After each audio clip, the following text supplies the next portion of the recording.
We Can Do It! Programang hatid ay kwentong buhay na puno ng inspirasyon at aral mula sa ating mga kababayan worldwide. We Can Do It! Dito lang sa inyong 702 DZAS, FEBC Radio TV.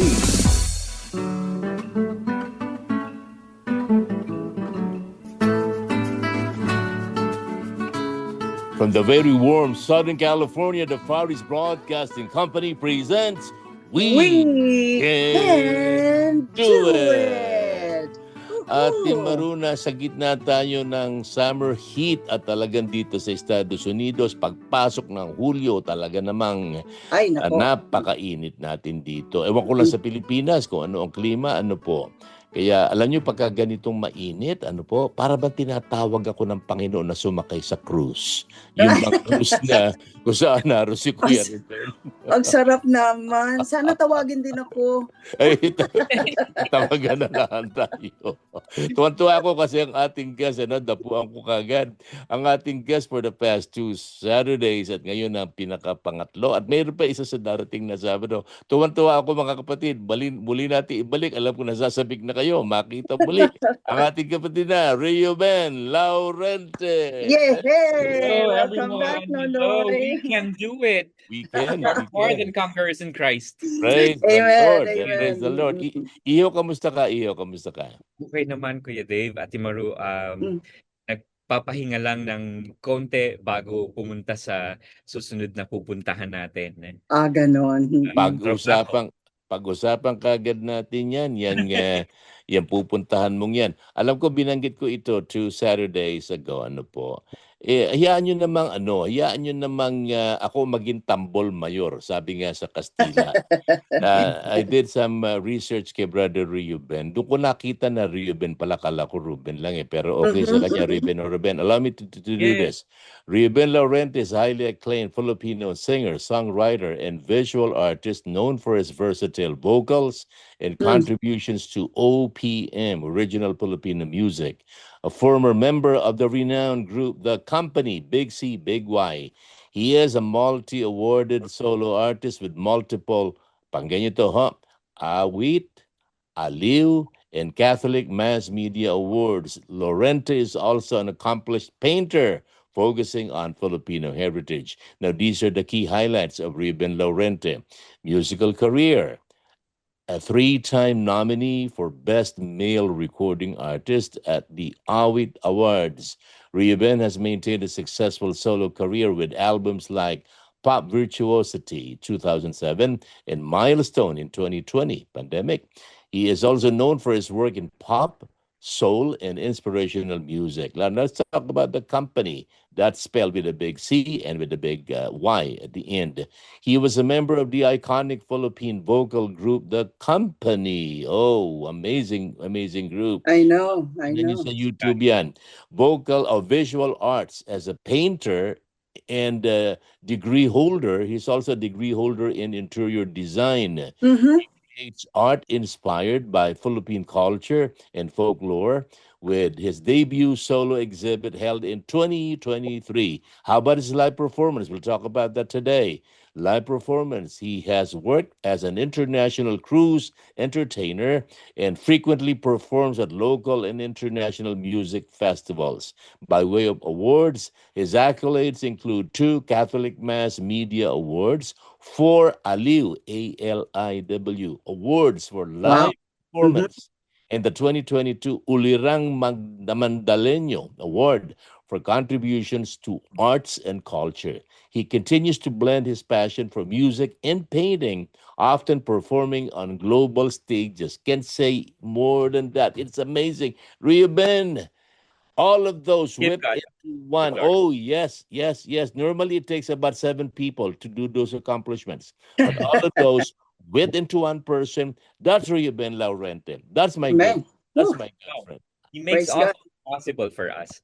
Ay, sa papuri lang talaga sa Panginoon. Sabi ko nga pag nagme-message ako nagko-comment ako minsan na nagpapasalamat at nag-appreciate sa comment. Sabi ko, ang lahat, yung letter A ko ay gano'n na lang kahaba, ang lahat po ng papuri ay sa Panginoon lang.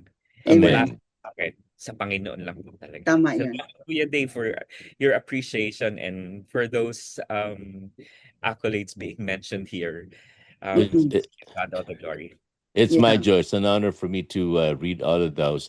Now, pag sa isang linggo kasi, yung last program natin, abangan nyo mga manonood, ano po, kasi meron pa tayong isa pang episode na interviewin natin si Kuya Ruben. Pag-uusapan natin kanyang mga ginuhit, ano po. Ngayon naman, yung kanyang mga accomplishmento bilang entertainer sa mga barko. Ano po? Kailan ko nagsimula, iho, at saan-saang barko ka na Mhm. nakakanta?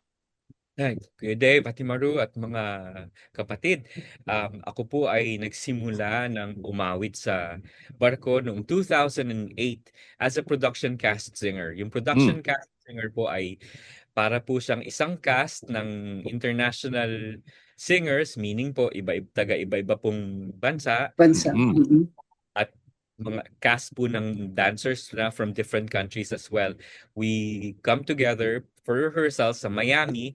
Ang una ko pong pinagtrabahuhan ay Royal Caribbean Mhm. International at nagpunta po sila dito sa atin sa Pilipinas to look for Filipino singers and dancers because during that time nagsisimula na yung konsepto ng hindi lang konsepto dahil napatupad na ito ng inclusivity at ng representation sa Asian at ng Asian representation. So nakakatuwa na sa Pilipinas sila unang nagpunta para Mm. mangalap ng mga awit at salamat sa Panginoon dahil ako yung isa sa mga nakapasa dun sa praise God sa tatlong mga awit na nakapasa at may dalawa o tatlo ring mananayaw na nakapasa na gumawa ng trabaho sa production cast. Ang usual na ginagawa po namin ay gumagawa ng mga Broadway reviews, yung kumbaga parang mash up ng mga snippets from musical theater, from West Mhm. End, from Oh. Broadway. And then there's another show na ginagawa para sa ano naman popular songs naman top 40s at may Mhm. isang show na depende sa itinerary. If it's Europe, then gusto nila or Mediterranean Europe, gusto nila ng isang dance heavy na piece. Siyempre hindi Mhm. po ako magsasayaw. Ako nagmo-move lang from A to Z, pero gumagawa po kami ng international dance review like Mm. tango Mm. and Mm. Broadway ballroom dances na parang evolution ng ballroom dances. Doon po ako nagsimula at nung 2018 po ako po ay sa katandaan ko na po ay medyo naramdaman ko sa sarili ko na napapagod po ako because we have to do Mm. like 7, 8, 9, 10 costume changes Oh, wow. in Wow. for a show. And that show is being performed twice a night. Right. So Mm. medyo nakakapagod po at para magpakita ka na wala hindi ka humihingal o hindi ka Oo. hulas when you're on stage ay napakahirap po sa akin at dumating po sa pagkakataon na Panginoon, bigyan niyo po ako ng wisdom kung ano po ang gagawin ko susunod because this is what I want to do in life to to do music, to create music and to perform. At Yeah. sabi ni Kuya Dave at ni Tony Bennett ay if you really love what you do, uh, what you and your work, then it doesn't feel like work at all. It's second skin to you. It's second nature to you. So nagdesisyon po ako na gumawa ng sarili kong show. Uh, so I have to ask for the Lord for resources from the Lord kung saan ko ito makukuha at nabigyan niya po ako ng mga resources para Mm. to put up a show, a solo show where I can perform my own Yeah. stuff, the songs that Mhm. I sing, but also that the guests would love to see and listen to Yeah. and watch. Right. And Right. 2018 po ako nagsimula sa Cruise Entertainment. I am an artist now of Miami-based talent agency called Don Casino Agency, and they're the ones giving me the gigs in Asia. Kasi po, bakit po sa Asia? Dahil kung saan pong kontinente yung artist nakatira, dun po siya iaangkat papunta dun sa Asian itineraries po. Dahil Mhm. di po nakakaganda sa katawan, sa kalusugan ang mapunta sa ibang time zone at ma-jet lag at magpe-perform Yeah, that's true. Oh, at the same day na dumating ka, dahil may mga pagkakataon po na ganun yung nangyayari. And probably this is just a theory for me. There was a president that performer wasn't able to perform, and there was a wow. legal Mm. issue that was filed, and so ngayon they don't encourage people from other continents coming to Asia or to kung Correct. saan kami pwede. Uh-huh. So kumakanta ako ngayon sa Royal Caribbean, sa Celebrity Cruises, sa Princess, sa Holland America, and sa, I forgot, Norwegian Cruise Lines. So, there are 5 cruise lines na ginaganon, ay hop on, hop off. Ano po ako, trabahador. Aba, 90 or 2 cruises, yun, the most na po. wag mo lang Wow. basta lightly gamitin word na trabahador. Ikaw ay professional entertainer. Amen. Yeah. Kasi Thank pagka Thank you, trabahador, thank you. para ba't di ka sa lansang ka ng barko eh. Yun ang naiisip ko eh. No, eh? Nagiging kargador ako pag yung dalawang Ano lineup mo iyo? Pagka bigyan mo kami ng sample Yes. lineup pagka Sabi nga, solo concert na, solo concert. Sabi nga Oo. nung sa isang blurb nung sa sinasabi sa text nung isang Okay. show, I put I can describe my show in 4 words. It's one Please. musical celebration because there's a little of everything for everyone. It's an eclectic mix of genres and vocal styles that I And share. that's good. Yes, and Wow. obviously I share my versatility, and Amen. I get them engaged to to have a repartee with them. So Mhm. my So, songs, yeah. a little bit of ballads, big Okay. band, jazz, R&B and soul, popera, popera yung nung time ni Josh Groban naging popera siya. Uh-huh. Mhm. Uh-huh. Disco rin ako, Kuya Dave. Siyempre. Pero mahina ang pagkakasabi ko nun kasi hindi naman ako nakasiyo, pero nagdi-disco din, nagda-dance music din. Abay, Oo, siyempre. oo. I see. Oh, how Eh. long? No, how long is one show? 45 minutes. 45 minutes. So So, dalawang 45 Dalawang minutes. 45 minutes yun. With the rest of how many minutes in between? How An long hour. the rest? An hour. I Alam ni see. Kuya Dave ito dahil, Kuya Dave, di ba nakapag-cruise na? Laman po kami na cruise eh. Yes.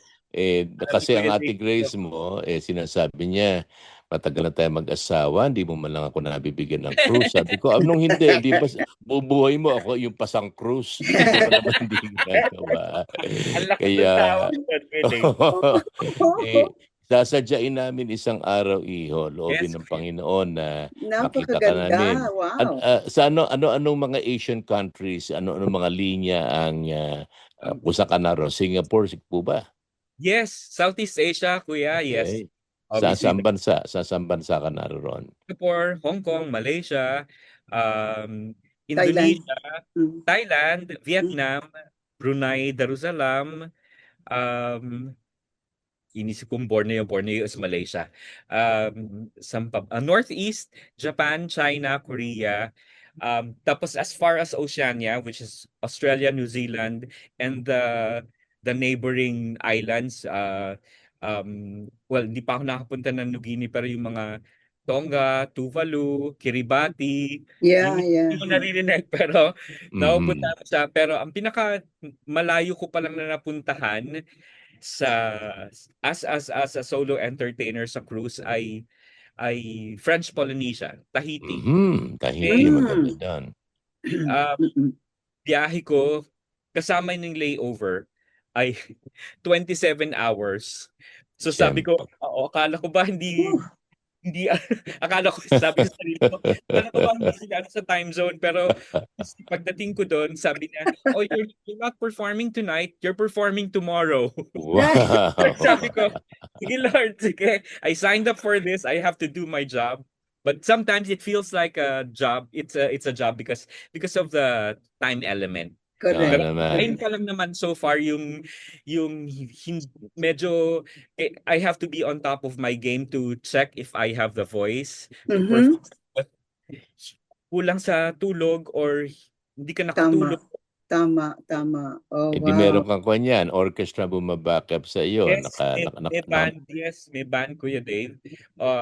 It's either a 9, 7 or 6-piece band. Right. But I have to come up with my own sheets Okay. because that's part of the requirement. Opo. So it's part of the contract that the sheets, the leads, the scores should be well read by anyone of they're all trained classically, obviously Oo. these musicians, kasi we only rehearse 2 hours before my show. Right. Talaga. Wow. Ganyan eh. Pinagpapasa Diyos, alam ni Kuya Dave yun, pinagpapasa Diyos ang lahat. Medyo mind-boggling pero it amazes me how these professional musicians, hired musicians can really read sheets. Pero pag hindi naman nila nabasa, lagot ka naman kasi you'll be written up. I-report din nila yon kasi dapat kasi nga nababasa ng lahat. Sabi nga nila, kahit na yung learning ng musiko ay medyo mas mababa kaysa sa iba kasi iba-ibang ang artist ay Oo, iba-ibang iba-ibang knowledge. pitch. Oo. So, natuwa ako at napaproud ako dahil ang aking mga piyesa ay inareglo ng orchestrator ng Philippine Philharmonic Orchestra. Oh, wow. Praise the Lord. Wow. So, salamat talaga Lord. So sabi ko, his name is Naldi Rodriguez and Oh, yes. tuwa siya lagi kasi talagang sabi ko, Naldi, pinagmamalaki kita kapag pag nagtatanong sila, talagang minsan defensive ako na parang, oh, that's written by a premier orchestrator from the Philippine Philharmonic Orchestra. So, hindi na nagtatanong. Hindi, pero in fairness, Magaling na arreglador yan. Ang kapatid opo, natin yan. UST graduate sa Opo. Pagka ganyan salitang musiko, latagan yan, basahin yan. Pagka inilatag sa iyo, dapat ipapasahin mo siya. Latag, basa. Obviously, merong mga konting mga hindi maayos, pero yung mga ganon, hindi mo na siya, you don't have time to nitpick because you have to perform in 2 hours. Right. When these musicians can really read so easily that I only get to do my show, the whole rehearsal run for an hour kasi ganun sila kabilis. Blessing talagang kasama sa dasal ko, Lord. Bigyan niyo po ako ng mga musiko na maganda magbasa para hindi na ako tawin. Dahil hindi ako nagbabasa.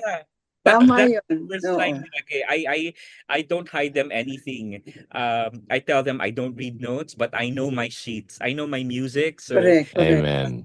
So I have to tell them that as well because at times din, Kuya Dave, Ate Maru, and mga kaibigan, ay dahil masyado po tayong Pilipino, ay masyado po tayong mapagkumbaba at minsan po ay nakakatakan tayo by the way they talk, and sometimes you really have to assert yourself as well kasi nasa global arena po tayo. Wala po tayo sa Pilipinas kung saan akala nila ay laging maayos ng laging pagsasalita. But at times, hindi naman po ako nagre-raise ng voice, but if you're stressing a point, then you have to make yourself presence felt by them. That you're there as you're there as a performer and them as the one who's doing work for you. Sana isang araw, alam mo ang Kuya Paul mo, ang brother ng Ate Grace mo, Ate Grace my wife, musiko din po sa barko yan. Opo. Yes.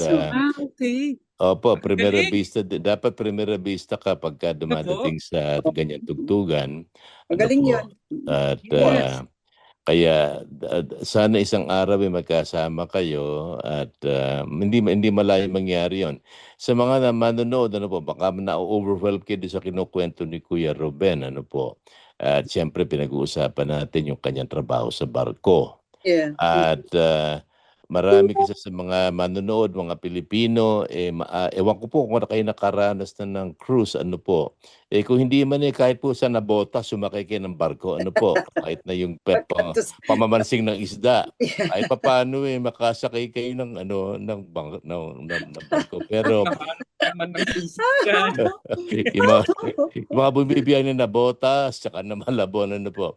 Pero kidding aside, ang mahalaga po, pag binigyan kayo ng Panginoon ng pagkakataon, hindi, kayo magbakasyon din, kayo mag-cruise Yeah. din. At kung kayo din lang naman, ito nagpa-plug na ako para sa Royal Caribbean. Ano? Kung bibiyahe din lang kayo, piliin nyo na merong Ruben Laurente. Ay, At nasa ganun, sige na. pagkatapos pa, kayo makakasama nyo sa dinner yan, makakasama nyo sa during the day yan. Pero nakita mo iyo kung paano ka ginagamit ng Panginoon sa napakarami kaparaanan. Ang tanong Yeah. ko sa iyo, iyo, ngayong ikay nagtatrabaho sa naglilingkod sa Panginoon. Kasi, don't get me wrong, iyo, maaaring trabaho ang tingin mo riyan. But I look at that as ministry. Why? Yeah. Mga kapatid, mga manunood, ano man ang ginagawa nyo sa buhay, pag ginagawa nyo una para sa Panginoon, pangalawa, ginagawa nyo may katapatan. Pangatlo, ginagawa ninyo na may kahusayan. That is sacred. Sagrada yan. Ministry yan. Pastor ka man, ginagawa mo ng pawardi-wardi lang. Hindi mo hinuhusayan. Hindi ka matapat. Kahit na nangangaral ka pa, hindi nagiging ministry, hindi nagiging mabuti sa harap ng Panginoon yon. Kaya gusto ko kayong hamunin, anuman ang inyong landas sa buhay, kahit pa kayo nagtatrabaho sa mga lugar na hindi naman talaga church ang nature, ano po. Tandaan nyo lang yung tatlong bagay. Una, naglilingkod kayo na may katapatan. Naglilingkod kayo na may kahusayan. At naglilingkod kayo na may pagpaparangal para sa Panginoon. Ang Diyos na magta-translate ng effort ninyo para ito'y maging ministry, para may maabot ng mga tao at makita si Kristo sa inyo. Yun ang mahalaga. Alam nyo, hindi nyo kinakailangan sabihan sila na for God so loved the world that He gave His only begotten Son. Alas, sa pulpito kayo. Pero doon sa kung paano ka kumanta, paano ka tumugtog, paano ka magmakinilya, paano ka mag-computer, paano ka maglingkod na matapat, pinakamahusay, pinakamagaling, you're representing Christ and you're making an impact sa buhay na ito. Amen. Tulad ng ating Kuya Ruben. Amen. Thank you, Kuya Dave. Thank you, Kuya Dave, for saying that. Yes. Amen. You need to hear. yeah, I want to I'd give you that affirmation. Correct. I'd like to share for 1 minute. Please. Guest namin din dito sa program, Special Ministry, isa sa mga pastor ni Dr. David Jeremiah dito sa Amerika. Ang kanyang ministry naman ay pag-dock ng isang cruise ship, ang mga Pilipino, ini-invite niya na bababa. Tapos, talagang bumababa naman ang mga Pilipino na mamasyal. He offered a free ride for them. God bless him. Back and forth, no? Back and forth. And then eventually, he tried to witness to them. Kaya, binigyan ko nga sila ng isang line na sabi ko, wow, Pastor, pwede yan. From the cruise to the cross. Amen. From the cruise to the cross of Jesus. And there's so many already who have come to know the Lord through that ministry. Napakaganda. Noy, wherever you are, I know God is with you. You represent Jesus wherever you are. Be a light and enjoy how the Lord would use you for His mighty work. And I'm so blessed, happy, rejoicing with you and your family. So, napakaganda. God bless you as bigyan ka pa ng maraming years. Marami pang barko. At baka makasakay naman ako sa barko na yan. So, thank you, Kuya Dave, for sharing that with us as well. Amen. Na kung ano man ang ginagawa mo, kung ginagawa mo ito ng sa abot ng buo mong makakaya, buo mong kahusayan at kaalaman at kagalingan, you are giving that as your gift to the Lord and offering to the Lord. Your excellence is for His utmost praise. Amen. And that, yes. Lagi iniisip bago ko po ako lumabas, Lord, para po sa inyo ito. Amen. Para po sa inyo ito. Amen. And that makes it holy. That makes it sacred. That Correct. makes it ministry. Correct. You make. So mga kaibigan, babalik pa po si Ruben for another week. Next week is going to be exciting. Just Amen. watch out, mga kaibigan. So, nagpapasalamat kami sa inyo, mga kaibigan, yung sumasama sa amin every Saturday dito sa FEBC program We Can Do It ay napapakinggan dito sa FEBC Radio TV at napapanood sa Facebook Live at sa YouTube channel ng 702 DZAS FEBC Radio TV. At ganun din tayo ay mapapakinggan sa DXKI 1062 Coronadal South Cotabato tuwing Miyerkules ng hapon alas 5:30. So kami po ay wala na oras sa pansamantalang magpapaalam na maraming salamat sa pagsama sa amin. Ito po si Ate Maru Cepeda Javier. Kasama ko si Dave Marcelo po at gusto ko sabihin sa Kuya Ruben, damog gid nga salamat sa imo iho, ha? And also damog gid nga salamat din sa ating kapatid na Shekinah Abalon sa control. Ay. Nagpapaalala po, ano man ang ating sitwasyon sa buhay, sabay-sabay tayo pagkasama natin ng Panginoon. We can do it! We'll see you again, mga kaibigan, next week. So take your time and then enjoy, be safe, and be healthy. God bless us all. Inyong narinig ang We Can Do It! Dito lamang sa inyong 702 DZAS FEBC Radio TV, Agapay ng Sambayanan.